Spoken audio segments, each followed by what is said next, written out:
how to use Anydesk. Good day, folks. Welcome to the channel. Today I'm going to show you how to use Anydesk, and it's an amazing platform. You can offer remote support to any device anywhere in the world as long as you have an internet connection and a device that supports it.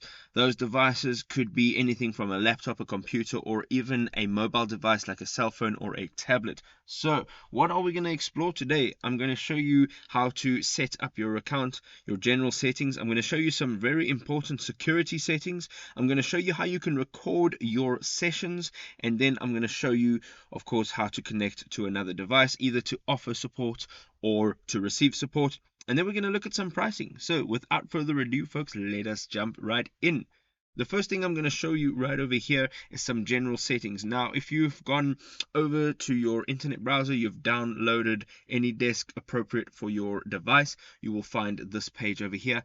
Up on the right hand side, there are 3 or 4 lines, and you can tap on settings. Now, this offers you a whole bunch of settings, as you can see on the left hand side over here, all the way from my account all the way down to printer settings. So the first thing we're going to go ahead and do is we're going to have a look at the identity on the left hand side. Here you can see a desktop preview, and you can also have a user image, and then you can have your account image, or you can then just use a custom image altogether. You can also choose your alias over here, which basically means you can choose your username and how your account is actually shown. Going down over here, we have some general options, and here you can change your language as well as your theme and a couple of the usability tools that you can see. You can hide the local taskbar, you can request a comment on a session end, you can open up your address book on startup, and there are a few more options. There are also screenshot paths, your chat log, your online status visibility, and you can change all of that right over here.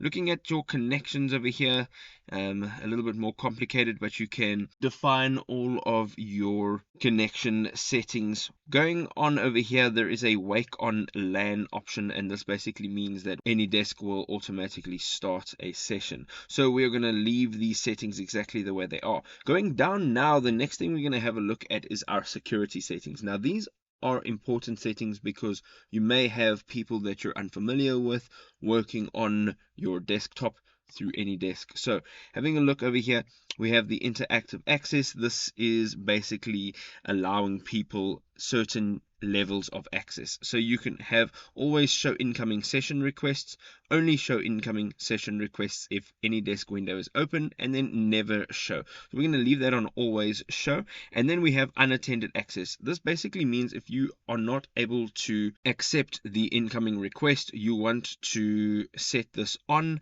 so that somebody else accessing your device can do so without you having to click accept or decline. You can now have some restrictions over here as well, and then as you go down here, there's some additional options. So going into the security settings a little bit deeper, if you are having somebody connect to your device that you are familiar with, you may want to leave this as the unattended access. You want to set a password, perhaps. Maybe you want to have it completely unattended. And then if you are having somebody connect to your device that you are not familiar with or you don't know, you may want to not set the unattended access up, and make sure that every time there's a session coming in, you will have to click on accept to open that session up. Going down now to permissions, you can see over here we've got global permissions. You can now print documents on either your printer or their printer. And then you have permission profiles over here. It gets quite deep. You have the screen sharing, you have full access, and then the unattended access. So when you are going into the access over here under security, you can now set the unattended access over here, and where you actually define all of those profiles is right over here. So you can see over here, these are the default settings. If you tap on screen sharing, these are the default settings that have been enabled, and then full access gives you literally full access, and then unattended access gives you the same amount of settings, and then just the exception of not having to accept that incoming session.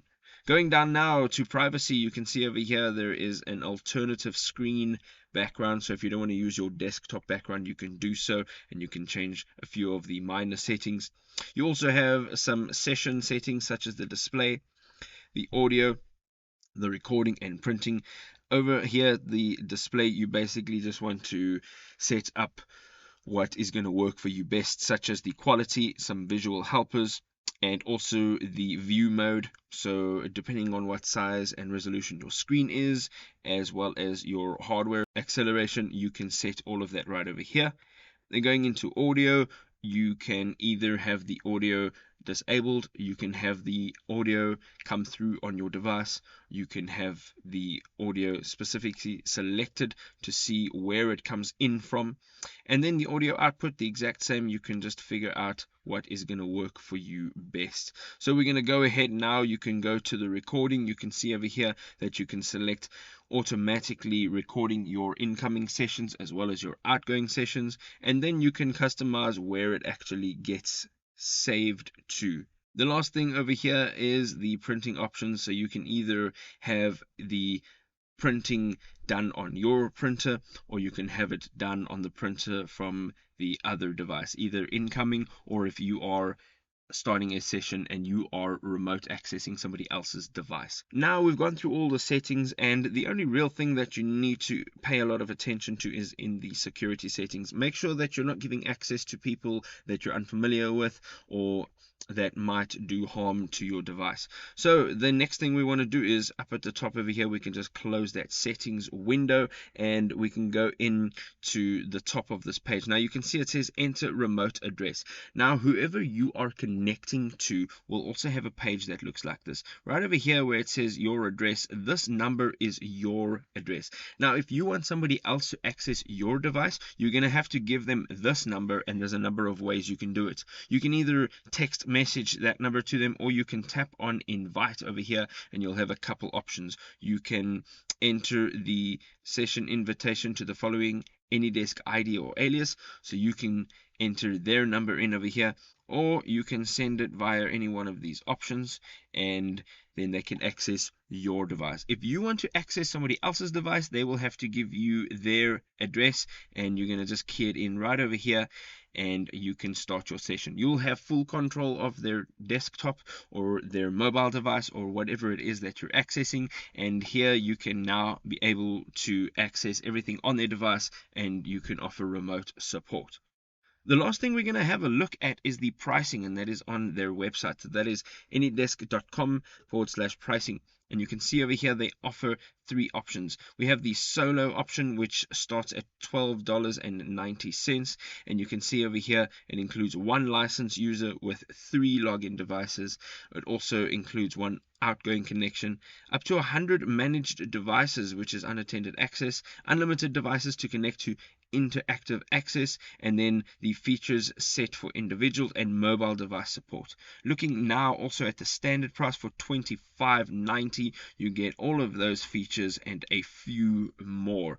Looking now also at the advanced, you have for $67.90, and you can see here that you get a whole bag of tricks. If you need to have something a little bit more than those standard packages that they offer you, there is an ultimate and an advanced. You can see over here that all the advanced features are listed, and then if you go into the ultimate, you can actually tap on contact us and you can speak to a consultant that can customize a package for you to suit your specific needs. So really they have something for everyone here, and one of the nice things is they don't offer a free trial period which expires over 30 days or 60 days. Your free trial that we are currently signed into now, with of course its limited features, can be used without having to upgrade at any point to continue to use those basic features. So it's nice for any type of organization or individual that wants to use this platform.